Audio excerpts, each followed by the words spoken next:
Hello, my friends. It's 10 o'clock or thereafter, just a tad bit after. I'm running a little bit late today, but wanted to invite you into the Coach's Corner because this is a new month, a new topic, and the topic that I chose for this month is mindset. Partly because I needed it myself, guys. It has been a tough couple of weeks and I needed a good butt kicking, so I thought I would just kick my own butt here and yours as well and tell you a little bit about mindset. So we're gonna go on this journey, and I started it with my newsletter. If you have not gotten my newsletter yet, hi Rebecca, thanks for joining. If you haven't gotten my newsletter yet, you guys get on that list so that you're getting all this good stuff. And what we're gonna start with today is choices versus our emotions, because sometimes we let our emotions drive the car.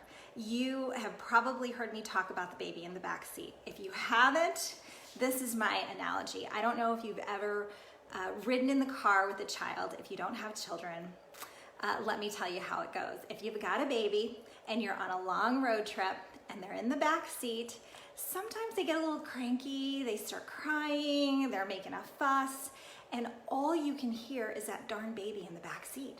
And it's like they want to drive the car. They want to control what's going on in that moment. Our emotions can be the exact same way, guys. Our emotions can be so overwhelming sometimes that they control us. Instead of reason controlling us, we're being controlled, driven around by that stupid baby in the backseat. Not calling your kid stupid. I'm saying the fake baby, the emotional baby that is driving our car in the backseat. And I don't want that to be you guys at all. So sometimes we need to tell that baby in the backseat to hush up and get after it, right? But it's so difficult. And right now with this pandemic that we're in, and like I said, I thought we were going to be out of the pandemic, and we're not. We're still in this pandemic, and who knows what's gonna happen in the near future. But what I know right now is that people are suffering. Emotionally suffering, financially suffering. Every day it seems like the cases are rising, the anxiety is rising, the death rate's rising, more businesses are shutting down, are filing for bankruptcy, and if I allow myself to watch the news, then my emotional temperature rises as well. Hi Veronica, thanks for watching.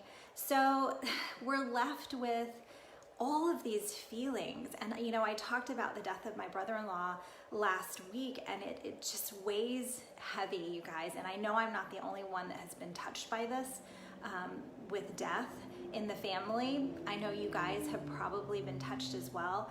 It weighs heavy on us emotionally and kind of makes us feel like, yeah, I don't feel like it.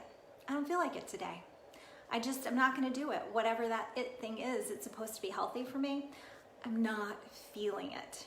And that, again, I'm just gonna call that the baby in the back seat that wants to take control over our reasoning, and knowing that what we need to do is to get after it, to feel better. So what's the answer? Well, what we should know is that we make decisions based on two things: reason up here and our heart, emotions. And we actually need both of those. We need the reason, but we also need the emotional part of it. Why? Because we're human, and that's the way we were made. We were made with both of those components to make good decisions. So how do you make decisions? You know, let me know down in the chat. How do you make decisions? Are you more of an emotional person? Are you more of a thinker first? Usually there's one that you go to first, and then like I'm more of a thinker first, and then I feel, right?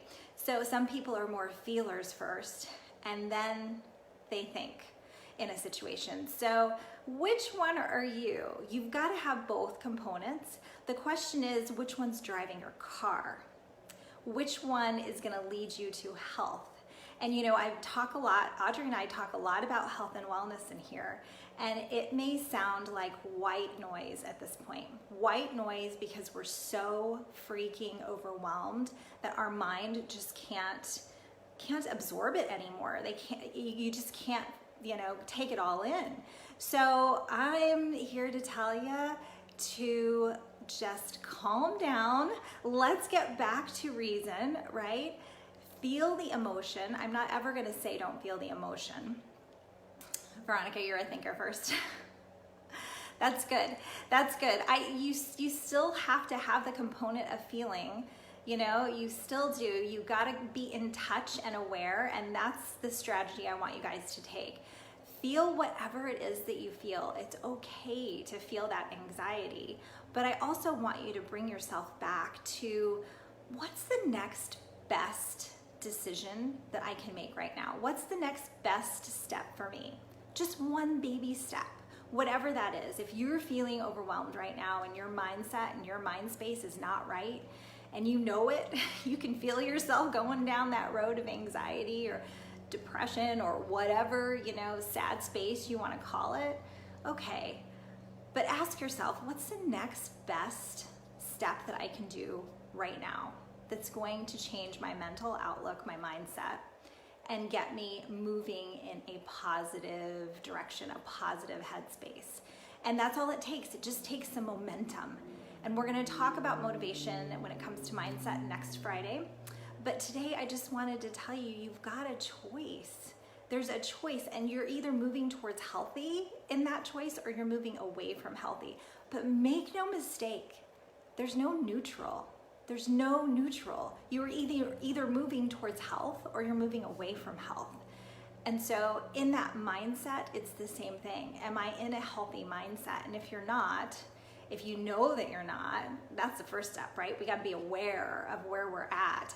But once you're aware of that and you can sense that feeling in your body, what is the next best step that I can make right now? We are at day 5 of our water challenge. That's a good step. If that's the next best step that you can do it. And drink that water. Gotta get into momentum. Gotta get into momentum. Hi Deb, thanks for watching. So that's what I wanted to tell you today. Congratulations to all those people who have finished our water challenge. Keep going. This was a 5-day challenge, but really we want you to keep going for the entire month. Drink half your body weight in ounces. If that's the next best step that you can do it, and just keep moving towards healthy, right? Either moving towards healthy or you're moving away from healthy. But don't let that baby in the back seat control what is happening in your life right now, okay? So go out there, find your little healthy mojo. We are here cheering you on. Audrey and I are here for you guys. And I am excited to see you guys next Friday on the Coach's Corner. We're gonna be talking motivation and what gets us going. But first, we gotta talk about the baby, right? Choices versus emotion. So don't let those emotions make all of your choices. Make a healthy choice using reason, also your heart, but both play a huge role. Thanks for watching, guys. I'll see you next Friday. If not sooner, have a great weekend.